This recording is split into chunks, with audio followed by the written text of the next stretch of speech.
Hi, Carolyn, Denton here. The topic for today's radically sensible eating is plant forward eating. Renowned writer Michael Pollan, who has published numerous New York Times articles and best-selling books, famously wrote these 7 simple words: eat food, not too much, mostly plants. Terms circulating with regard to eating mostly plants include plant-based, plant-rich, plant-centric, vegetarian, vegan, pescatarian, flexitarian, Mediterranean, and plant-forward. All these terms describe similar but somewhat different approaches to eating mostly plants. Vegan includes dishes free from animal-based ingredients or byproducts. Vegetarian is similar to vegan, but may include eggs and dairy and honey. Sometimes this is also referred to as plant-based or plant-rich. Pescatarian is similar to vegetarian, but includes fish and other seafood. Plant-forward emphasizes plants, but incorporates occasional meat, poultry, fish, and seafood. Plant forward is a term that includes a broad range of eating patterns focused on mostly plants. It doesn't mean that you are vegetarian or vegan and never eat meat or dairy, which of course is a valid choice for many people. Rather, you simply choose more food from plant sources, making plants the central part of your meal. A more inclusive term for a wide variety of eating patterns is flexitarian. The Mediterranean diet is generally the closest in terms of a studied diet. But whatever you call it and however you frame it, plant forward is one of the most significant trends in America and global food service. The plant forward movement has definitely evolved. Originally, plant forward was considered a way to improve overall health by keeping fruits and vegetables at the center of the plate and keeping animal proteins within the diet, but in smaller portions. Now, consumers are realizing that our world in 2050 cannot sustain a global population of 10 billion people with meat-centered diets that seem to be intensifying climate change. Almost half the land on the planet is used for food production and consumes about 70% of our fresh water. There has been a growing movement in the past few years toward plant-forward eating. In the 2020-2025 dietary guidelines for Americans, there is a recommendation for plant-forward eating. The Culinary Institute crafted this definition for plant forward: a style of cooking and eating that emphasizes and celebrates, but not limited to, foods from plant sources: fruits, vegetables, whole grains, legumes, nuts, seeds, plant oils, herbs, and spices, and reflects evidence-based principles of health and sustainability. The Global Plant Forward Culinary Summit was held in 2022 and will be held again in the spring of 2023. The term plant forward feels novel or new, but over a decade ago, Changing Tastes founder Arlen Wasserman created the plant forward culinary strategy in response to 2 simple realizations: shifting the portions and proportions of plant and animal-based ingredients. The change is the most significant way the culinary profession and food service industries can address climate change and water scarcity and other environmental concerns, says Wasserman. While the environment and sustainability are components of the plant-forward eating, the impact on health and well-being is of great importance as well. A recent study published by Lancet states 1 in 5 deaths globally are associated with poor diet.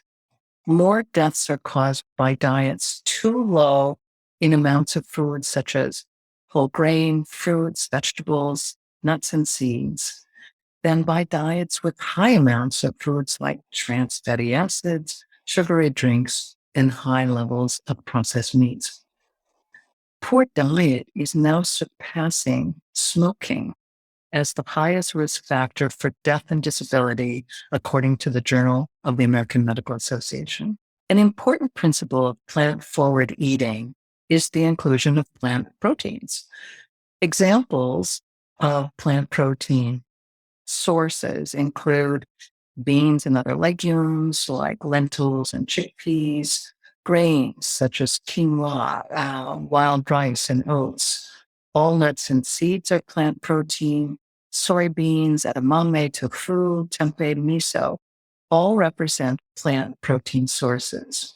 Now let's take a moment to review a bit of nutritional science regarding protein.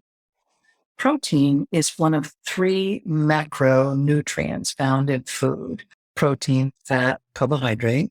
Protein is the only macronutrient not stored, so a steady supply is required daily. Protein is made up of components called amino acids, and there are 20 amino acids, 9 of which are considered essential because they must be gotten from the diet. They cannot be made or synthesized by the body. Animal proteins generally include all of the essential amino acids and are considered complete proteins. Many plants do not contain the full spectrum of amino acids, but including a wide variety of plant proteins will deliver all the essential amino acids. For instance, the amino acid missing in legumes is in grain, and the amino acid missing in grain is found in legumes. So including both legumes and grain in the diet covers all the essential amino acids. Now, having said that, however, there are a few plants that are complete proteins. Buckwheat is one, chia seeds, hemp seed, quinoa, soy, tempeh, spirulina, to name a few. There are major health benefits to moving toward plant-forward nutrition, all supported by excellent science. And these benefits include sustaining a healthy gut microbiome.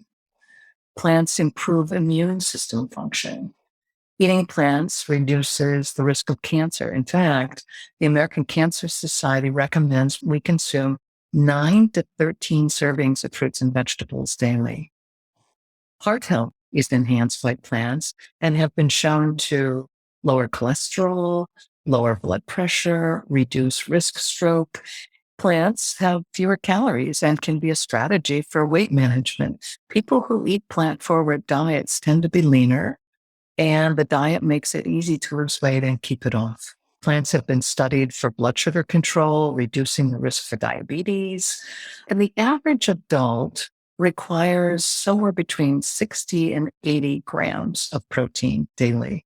So when making the shift toward a plant-forward diet, start slowly. Shoot for filling half your plate with vegetables.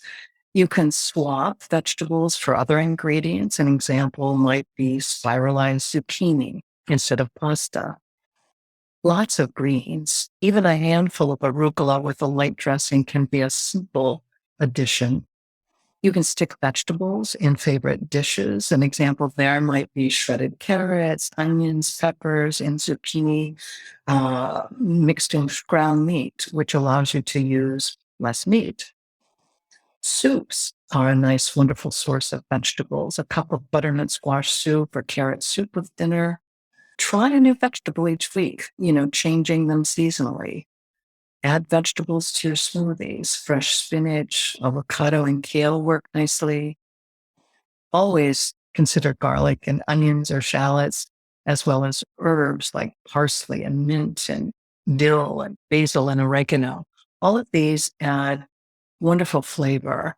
One of my favorite ways to get in plants is through microgreens. Microgreens have up to 40 times the nutrients of their mature counterparts. For instance, a head of broccoli versus broccoli microgreens. Microgreen varieties include things like broccoli, kale, radish, mixed greens, alfalfa. These all can be added to sandwiches, wraps, soups, salads. Try using more pesto, typically associated with pasta or pizza. This sauce can also be used as a finishing touch on toast or a frittata, fish, or even roasted vegetables. Another option might be changing the way you think about meat. Instead of saying, we're having chicken for dinner, make that chicken the side dish. Stir fry is an excellent example of this way of thinking. Choose fruit often. Fruit is ready to go. It's just easy. You can add fruit to smoothies. Choose fruit as a dessert. Add it to avocado or chia seed pudding.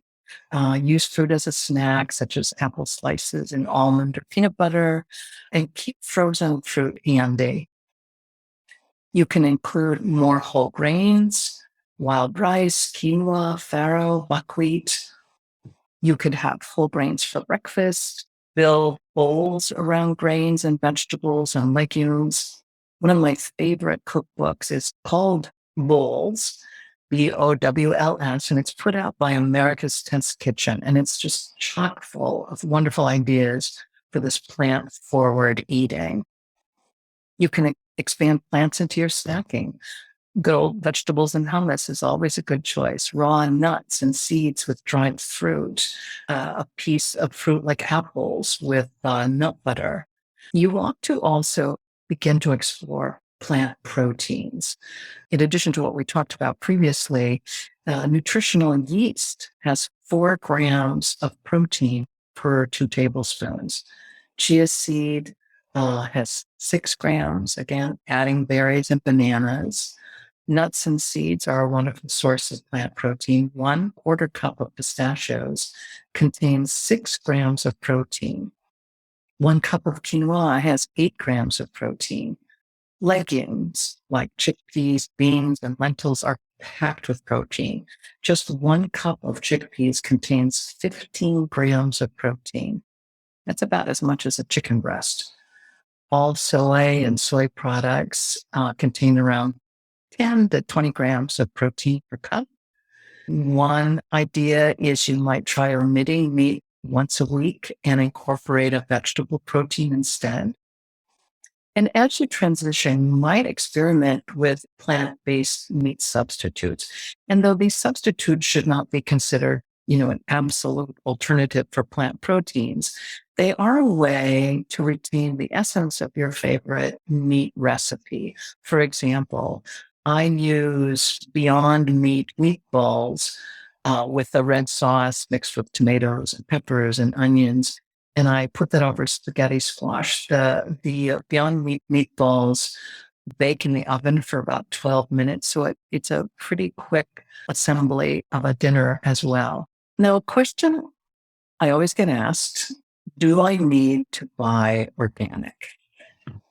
The Environmental Working Group publishes lists called the Dirty Dozen and the Clean 15. The Dirty Dozen are the 12 plants with the most pesticide residue. The list of the Dirty Dozen includes apples, peppers, celery, cherries, grapes, kale, nectarines, peaches, pear, spinach, strawberries, tomatoes. I generally buy those Dirty Dozen organically if available and affordable, which really means that I buy those things. As an example, strawberries. Strawberries in the middle of winter organically are $8 or $9 per pint, but in the summer when they're growing and they're available, they're $2.99 or $3.99, just like any other conventional strawberry. So eating in season can be very helpful when we're trying to get more plants. So remember, the most important aspect of plant-forward eating is plants. Plant-forward is not just exchanging animal protein with plant protein, but actually including more plants in general. A simple culinary instruction, plant-forward, represents moving plants from the edge to the center of the plate while continuing the possibility of keeping meat, fish, and seafood on the plate. With endless possibilities, eating a plant-forward diet takes practice and creativity.